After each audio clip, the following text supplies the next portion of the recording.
और खास मेहमान मौजूद हैं। बातचीत कर रहे थे इंडिया मार्ट की मैनेजमेंट से। Q1 के कंपनी के नंबर शानदार रहे हैं। आय 17%, मुनाफा 37% बढ़ा है। EBITDA ग्रोथ 55% के आसपास रही है और मार्जिन भी 9% बढ़कर 36% हुए हैं। नंबर्स पर और आउटलुक पर बातचीत करने के लिए हमारे साथ कंपनी के फाउंडर और दिनेश अग्रवाल सर मौजूद भी है। दिनेश सर नमस्कार, स्वागत है आपका कार्यक्रम में। और पहले तो शुभकामनाएं, बढ़िया नंबर्स पोस्ट किए हैं। वैसे तो कंपनी ने स्टॉक मार्केट का रिएक्शन अपनी जगह है, लेकिन वैसे कंपनी के नंबर्स बहुत अच्छे हैं। सर पहले तो इस क्वार्टर के लिए क्या काम करके गया, दूसरा थोड़ा सा मार्केट स्केप्टिकल था क्लाइंट एडिशन को लेकर, किस तरह क्लाइंट एडिशन नए आ रहे हैं उसको लेकर, तो उसके लिए आप क्या आउटलुक लेके चल रहे हो एटलीस्ट Q2 में या फाइनेंशियल ईयर फॉरवर्ड? तो देखिए, सबसे पहला हमारा काम है कि प्रॉफिटेबल ग्रोथ की तरफ अपनी निगाह बनाए रखना।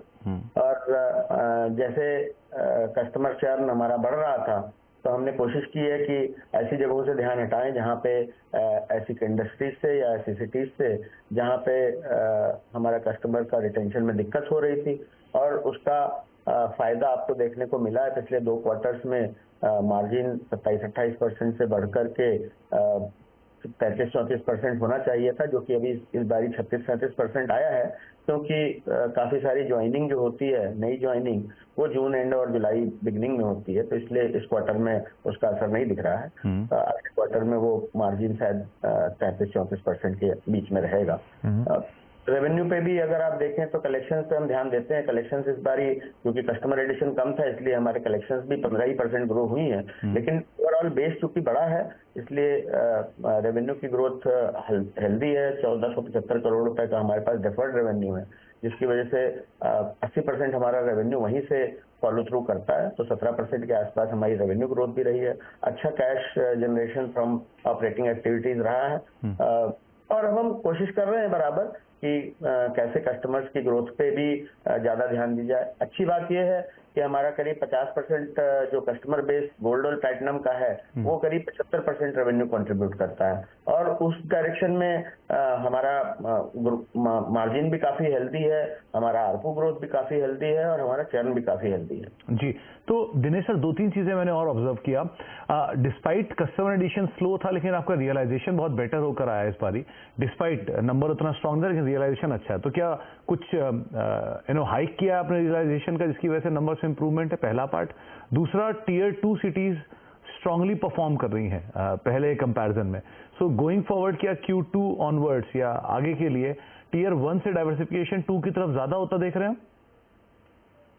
तो देखिए, हमारा ज्यादा फोकस टियर 1 पे ही रहेगा। टियर 2 अभी भी उतने डेवलप नहीं हुए हैं, क्योंकि एक मार्केट प्लेस को फ्लरिश करने के लिए sufficient number of buyer and seller एक शहर से होने चाहिए, क्योंकि काफी बिजनेस हमारा लोकल होता है और काफी बिजनेस हमारा रीजनल और नेशनल होता है। तो जहां जहां पे भी टियर 2 में इंडस्ट्रियल हब्स हैं जो नेशनली सप्लाई करते हैं या रीजनली सप्लाई करते हैं, वहां हम टियर 2 में बहुत स्ट्रांग हैं। जैसे आप राजकोट देखें, जैसे आप कोयम्बटूर देखें। लेकिन जहां पे थोड़ा लोकल बिजनेस होता है, जैसे दिल्ली NCR है, बॉम्बे है, चेन्नई है, बेंगलोर है, उन जगहों पे टियर 1 पे ज्यादा फोकस रखना पड़ता है।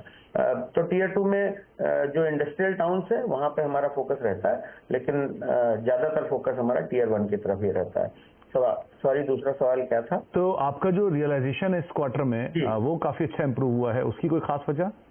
तो एक तो ये कि आप रियलाइजेशन को अगर देखें तो मोस्टली जो हमारा रियलाइजेशन है वो top quartile of the customer से बढ़ रहा है। तो गोल्ड और प्लैटिनम कस्टमर हैं। तो गोल्ड और प्लैटिनम कस्टमर में अगर आप देखें तो, क्योंकि FY23 में काफी सारा कस्टमर हमने सिल्वर मंथली और सिल्वर एनुअल में ऐड किया था। हालांकि जितनी रिटेंशन की उम्मीद थी उतनी नहीं कर सके, लेकिन फिर भी उसमें से काफी सारा कस्टमर गोल्ड और प्लैटिनम की तरफ FY24 में मूव हुआ है, जिसका कि अब अच्छा रियलाइजेशन हमको आ रहा है। दूसरी बात, 2 साल पहले भी हमने बताया था कि अब हम धीरे धीरे अपने प्लैटिनम की जो प्राइसिंग है उसको कैटेगरी बेस्ड और सिटी बेस्ड करने की कोशिश कर रहे हैं। तो उसमें धीरे धीरे जो एडॉप्शन है वो कैटेगरी और सिटी की तरफ बढ़ रहा है, जिसकी वजह से भी थोड़ा थोड़ा रियलाइजेशन बढ़ रहा है। और तीसरी बात, क्योंकि ओवरऑल कस्टमर का नंबर ही कम ग्रो हुआ है, तो डिनोमिनेटर कम ग्रो होने की वजह से भी रियलाइजेशन ज्यादा दिख रहा है। दिनेश सर, 9 साल के जो आपके एवरेज आरपूज हैं, उससे ज्यादा का आरपू हमने Q1 के नंबर में देखा है अभी अभी जिस क्वार्टर में आया है। ये नंबर क्या अब यही रिटेन करेगा या और बेटर होते हुए देखेंगे या एवरेज आरपू के आसपास ही कहीं हम आएंगे? एवरेज आरपू के आसपास ही रहेंगे और जैसा कि हमारा पिछले 5-6 सालों में अगर आप देखें तो 6 से 7%, 8% तक रियलाइजेशन पर ईयर बढ़ता है CAGR में, वो वैसे ही बढ़ता रहेगा।